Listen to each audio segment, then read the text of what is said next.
It'd be nice if you guys out there that are making this stuff up would just think about what you just said and tell the truth instead of painting pictures making people look bad. It's disgusting. It really is. It certainly is. Are you done with it? So as far as the credentials, I gave my driver's license back in January. Nobody asked me I'm for gonna any. do Michelle That's Dupre. fine. Goodbye. Bye.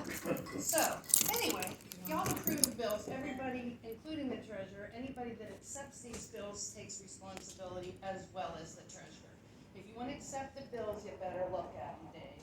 So anyway, y'all accepted bills today for Sweat Law Firm. $335.25 of that was about me. That was about supervisors and Gary Sweat looking up how they can look up second-class township code and Michelle giving up information for employee files. Now, I don't know who authorized Sweat Law Firm to be doing that, to call PSATs, to email PSATs about Michelle Dupree, to review the agenda. Mr. Sweat reviewed the agenda, and I asked him why that was on the agenda. He said, I don't know. I don't do the agenda. But he charged for reviewing the agenda. So he knew it was on the agenda. He charged for looking at Michelle Dupree's correspondence about how it was illegal to be on the agenda. But it stayed on the agenda. Then there was phone calls. Now, all of a sudden, Mr. Sweat's bills say correspondence with supervisor, phone call with supervisor, telephone call with supervisor. You guys don't even list who you're talking to anymore. How can you guys accept the bill? How do you know they actually talk to a supervisor? They don't even list who they're talking to anymore. Probably because it was about Michelle Dupree. So they no longer put who they're talking to. The PCSA petition to show cause answer. I know that I was never informed of it. I'm assuming you guys were informed of it because you accepted this bill. Now, I was never told that Union Township was in court last Wednesday. But you're not a board member, Sarah, so it doesn't matter. But thank you for letting me know you weren't told. Now, this board was in litigation last Wednesday in Judge Lucas's courtroom. Some of the board members were there because I have friends that work in the courtroom and they saw them there. But I was never informed that there was an action, although I have made repeated emails to Sweat Law Firm that I want correspondence about PCSA and other litigations in this township and actions that are being taken. Apparently, we're answering to actions that were taken. We're going to court. Some of us are there. Michelle Dupree didn't know. And I made repeated requests to figure out information about these lawsuits. But we spend, like I said, $335.25 about Michelle Dupree, about supervisors calling about Michelle Dupree. Sweat Law Firm calling PSATs about Michelle Dupree. It's enough already.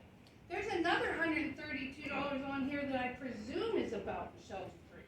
Now, none of this stuff had to do with me being on a bank account or my social security number. It had to do with insisting that I fill out employee forms when I'm not an employee. It was researching second-class township code on supervisor pay about Michelle Dupree. I'm not taking pay. And it is a shame that we spend so much money on Sweat Law Firm, it soon will equal the pay that I would have taken. But I decided to donate my time to this community, but somebody is authorizing Sweat Law Firm to do this. Somebody is calling them and authorizing them to research second-class township code, write emails to PSATs about me, and it needs this stuff. Because none of you have reached out to me. If you guys had a question about me or information that you wanted from me, call me. Don't go calling the state and talking to other supervisors about me. Just call me. And you can, if there's a form that the bank wants to give me that I need to fill out to get on a bank account, just give me the form. I'm not giving you my social security number over the phone. That's crazy. If there is a form that I need to fill out to get on the bank accounts, now, I went to the banks that would take my drive. I gave my driver's license to Roberta back in January. And if there was a requirement for a social security number for 9/11 to keep criminals off of bank accounts. We had a felon signing checks. That would have kicked it, wouldn't it? If there was a felon on this board whose social security number was at the bank, alarms should have went off. So apparently nobody had his. But it's enough. Put me on the accounts, get the banks here, everybody needs to get on them. The accounts aren't legal right now. Hal Brining is still on the accounts until those bank cards change. Any other comments? Okay, did we miss anything? I don't want to think we're over public comment. And yes, remarks, any more remarks from supervisors? Okay, I'd like to make a motion to adjourn